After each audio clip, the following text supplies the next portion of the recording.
민수기 8장 5절부터 19절 말씀 마음을 집중하시고 함께 읽어보십니다. 여호와께서 모세에게 말씀하여 이르시되 이스라엘 자손 중에서 레위인을 데려다가 정결하게 하라.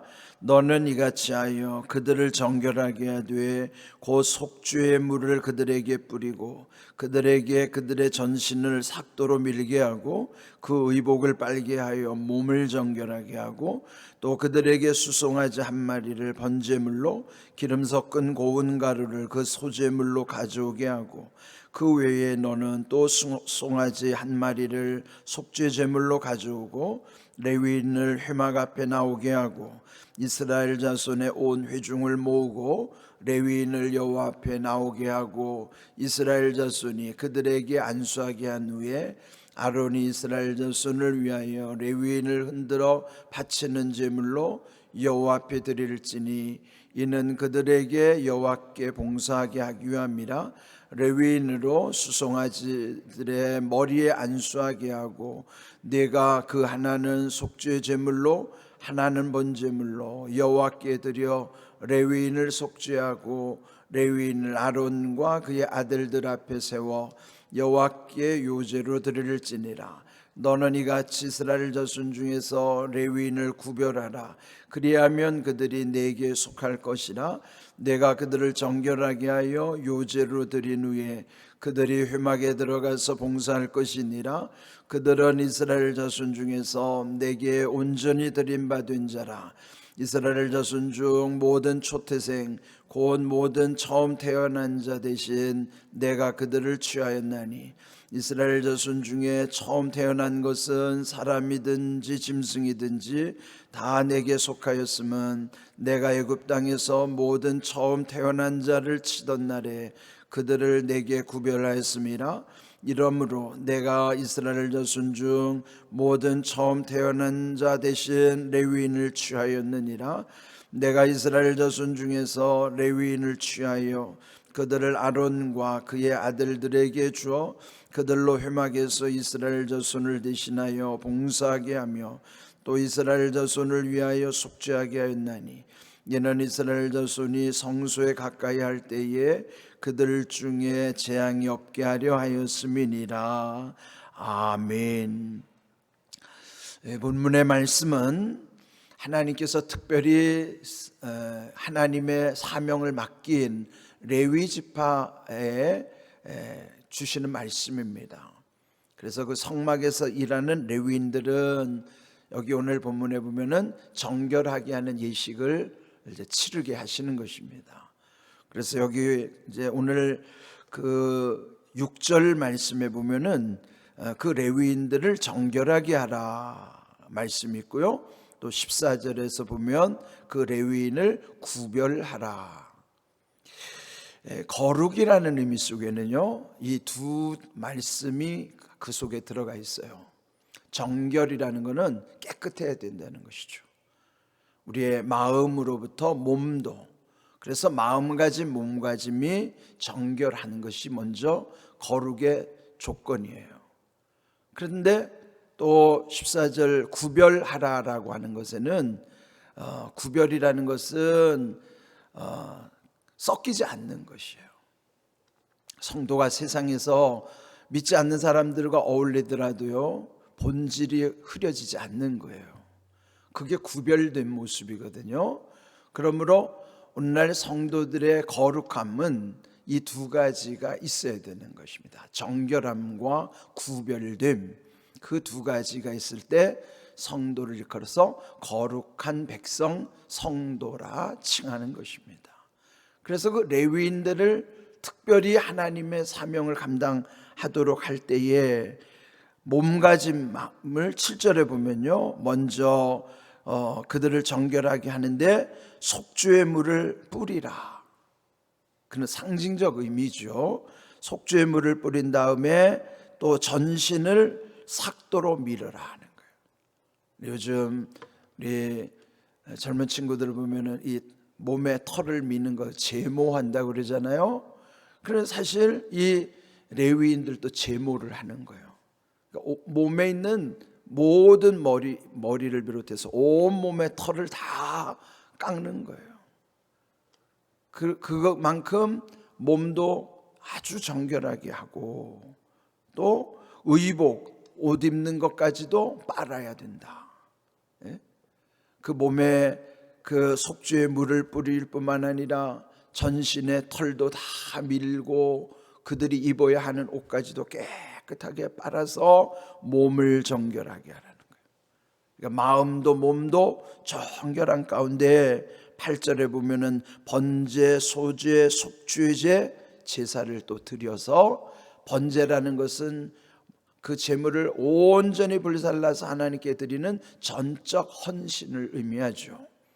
또 소제라는 것은 하나님께 드려진 것에 대한 감사, 속죄는 죄를 다 씻어내는 것. 그러니까 그 번제, 소제, 속죄제 속에 하나님께 대한 그 결단이 다 들어가 있는 거예요. 그 정결한 마음과 몸, 그리고 구별되는 삶의 모습으로 그 하나님께 세워지는 것입니다. 하나님 앞에 선다고 하는 것이 여러분 얼마나 귀한 일인가. 네, 요즘 우리 신앙이 이런 본질이 너무 흐려져 있어요. 그래서 여기 9절도 보면요, 그 레위인들을 회막 앞에 나오게 하는 것인데, 그 회막 앞이 10절에 보면은 여호와 앞이라고 표현하는 거예요. 그러면 오늘 우리로 말하면 교회에 오는 것이 하나님 앞에 오는 거라는 거예요. 근데 이거를 혼동하면 안 되잖아요.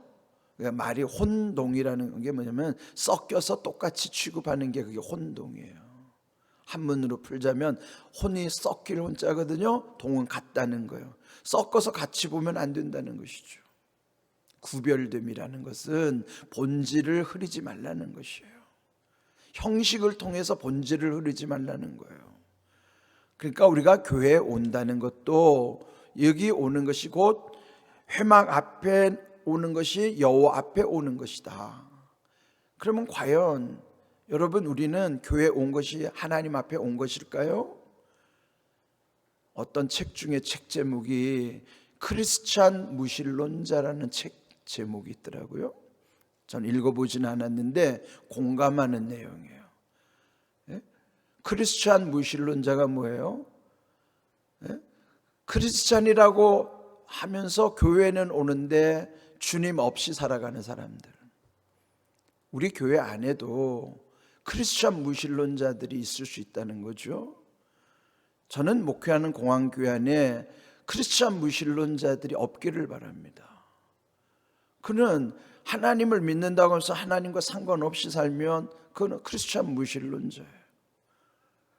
이런 모순된 삶이 우리 가운데 있어요. 심지어는 목회자 가운데도 있을 수 있어요. 그래서 저도 그 본질이 흐려지지 않으려고 늘 주님 바라보려고 하는 거예요. 우리가 주님 바라보지 않으면 반드시 이 본질은 흐려지게 돼 있습니다. 여기 주신 말씀, 레위인을 어떻게 구별하여 쓰시는가. 그냥 함부로 쓰시지도 않지만 이렇게 아주 정결함과 구별됨 속에서 마음가짐도 몸가짐도 그 본질이 흐려지지도 않도록 하나님께서 온전히 세우시는 거예요. 요즘 교회가 침체된다고 하는 침체의 원인이 뭘까요? 저는 이런 크리스찬 무신론자들이 왜 생길까에 대한 의문을 갖습니다. 그것은 우선 이 교회 안에서 본질이 흐려지면은 그런 현상들이 나타날 수밖에 없어요. 본질을 놓치는 것은 아무리 형식을 바꾼다고 해도요, 우리가 흔히 쓰는 백약이 무효인 거예요.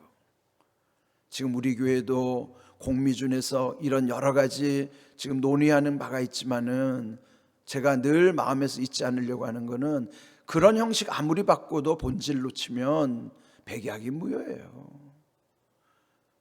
제가 여호와 증인들은 그 진리가 아님에도 불구하고요, 가장 무서운 이단은 저는 여호와 증인이라고 생각합니다.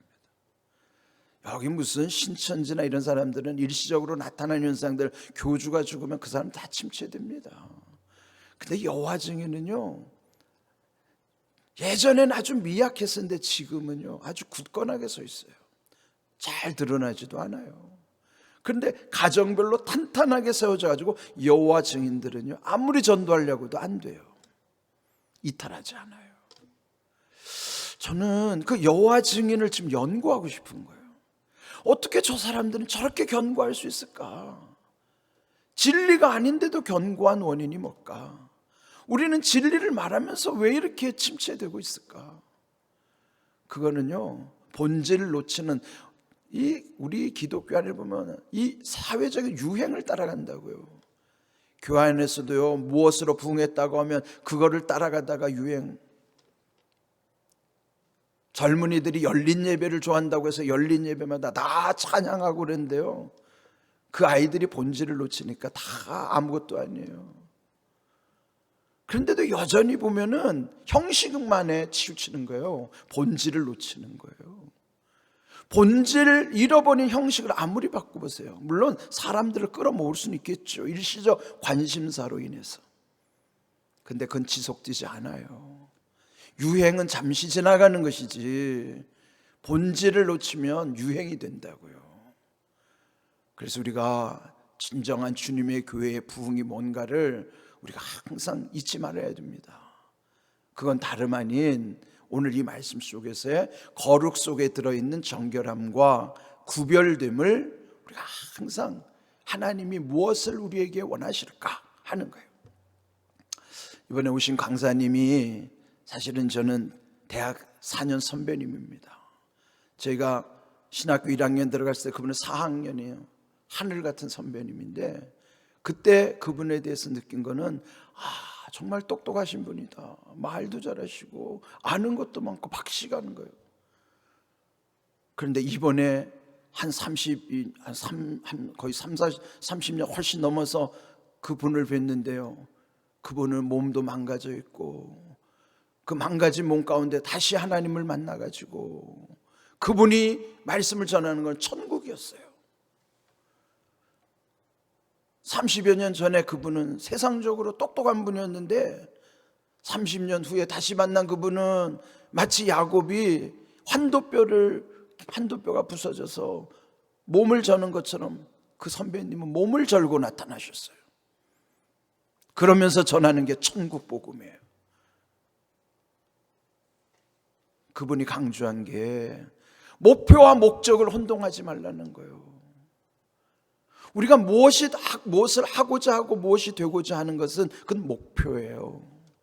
그런데 목표를 이루고 난 다음에 왜 사람들이 타락하고 무너집니까? 목적을 잃어버렸기 때문에 타락하고 무너져요. 목표와 목적은 같지 않죠.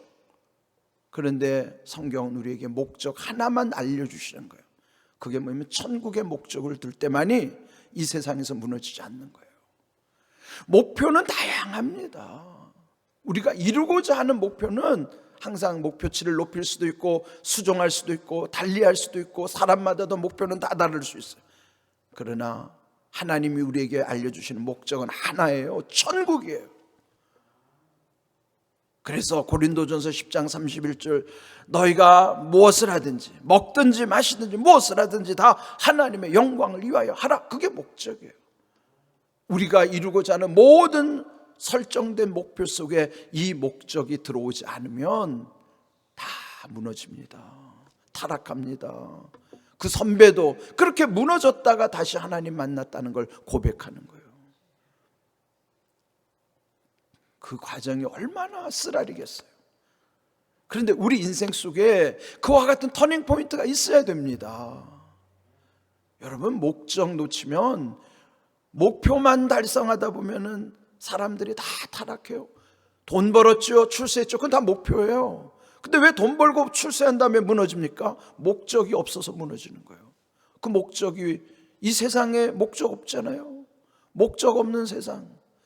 결국 우리의 목적은 하나님 나라, 하나님께 영광을 돌리는 것, 예수님이 가르쳐 주신 기도에도 하나님의 이름을 거룩히 여김을 받으시고 하나님의 나라가 이루어지고 하나님의 뜻이 이루어지는 것, 그것이 목적이에요.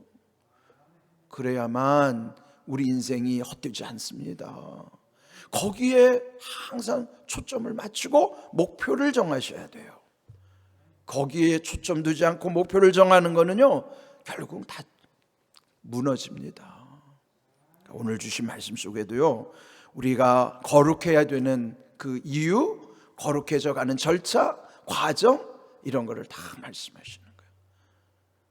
여러분, 귀한 말씀 늘 붙잡고, 그래서 여러분 연합성에 소홀히 여기지 마시고 꼭 참석하셔서 은혜 받으십시오. 오늘 주신 말씀대로 우리가 이 평생토록 거룩함의 능력으로 온전할 뿐만 아니라 하나님께 영광을 돌리는 우리 인생의 목적을 분명히 깨달아서 복된 인생 되는 삶 되기를 주님의 이름으로 축복합니다. 아멘.